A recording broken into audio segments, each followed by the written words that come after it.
வணக்கம். பெரும்பாலான வீடுகளில் காலி இடங்கள் இருக்கும் இடத்தை பொறுத்து துணி துவைக்கும் கற்கள் போட்டுக்கொள்ள விரும்புகிறார்கள். ஆக சிறிய பிளாட்களில் இடம் இருக்காது. அங்கேயெல்லாம் கண்டிப்பாக ஈசான்ய பாகத்தில் பாத்தி போல கட்டிய அந்த மூலையில் தான் இந்த இடங்களில் துணி துவைக்கும் கற்களை போட்டு தண்ணீர் வாட்டமானது வெளியில் செல்லும்படி விடுவதற்கு வாய்ப்பு இருப்பதாலும், சற்று இடம் காலியாக இருப்பதாலும் துணி துவைக்கும் கல்லை ஈசான்ய பாகத்தில் அமைக்கிறார்கள். இந்த ஈசான்ய பாகத்தில் கண்டிப்பாக துணி துவைக்கும் கல் வரக்கூடாது.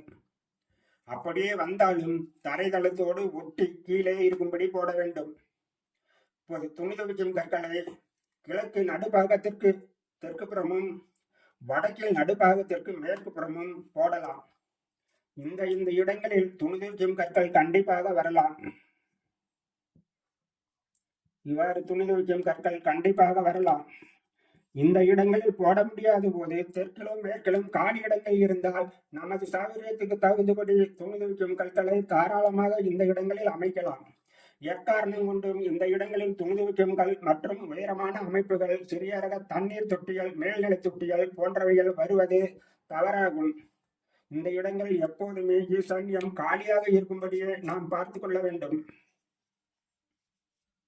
இப்போது இது போன்ற இடங்களில் துணி துவைக்கும் கற்களை அமைக்கும் போது நேரடியாக இங்கே இருந்து ஊற்றும் தண்ணீரானது கிழக்கிலோ தெற்கிலோ செல்ல வாய்ப்பிருந்தாலும் அங்கே கொண்டு செல்லாமல் அந்த குடிநீரை, கழிவு நீர்களை பைப்லைன் மூலம் சற்று கிழக்கு பாகம் அல்லது வடக்கு பாகத்தில் வெளியேற்றி வெளியில் செல்ல வேண்டும்.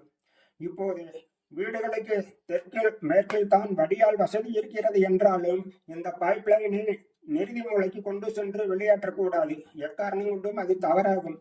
வேறு வழியிலே உள்ளேயோ வெளியிலோ சென்றாலும் வடகிழக்காக கொண்டு அந்த பைப்லைனை வெளியில் கொண்டு சென்று தான் கால்வாய்க்கு கொண்டு செல்ல வேண்டும்.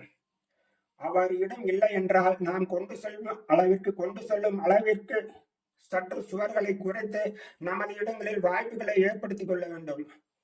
அவ்வாறின்றி கண்டிப்பாக மேற்கிலோ நிறுதி மூலையிலோ தெற்கிலோ நீங்கள் காம்பவுண்ட் சுவரில் துவாரமிட்டு தண்ணீரை உள்கொண்டு வருவது, வெளியேற்றுவது கூடாது.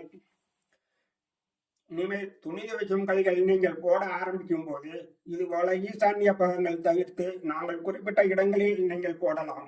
அதே போல மொட்டை மாடி என்றாலும் இதே அமைப்புகள் தான். மொட்டை மாடியிலும் ஈசான்ய பாகத்தில் காலி இடங்கள் பெரும்பாலும் ஈசான்ய பாகத்தில் தான் அதிகம் வருகிறது. அப்படி வந்தாலும் சற்று தரைதளத்தோடு கற்களை அமைத்துக் கொள்ளுங்கள். நன்றி, வணக்கம். வாழ்க.